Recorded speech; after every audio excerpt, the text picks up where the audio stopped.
Hello and welcome back to my channel. These are a few things that I picked up today. Well, they were dropped off actually.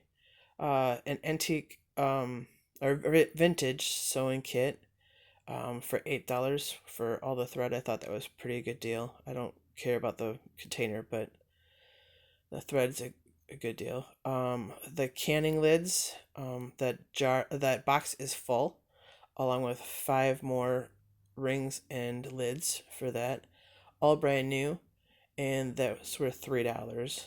I don't know if I mentioned the $8 for the sewing kit. The hoodie right next to the container is $10.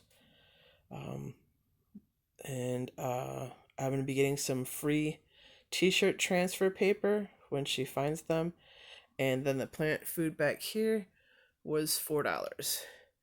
Um, any any any one of you that look forward to seeing Caber in a video, she might not be in videos anymore due to the new FCC ruling about pets. Even though she's not a pet, she is a service dog.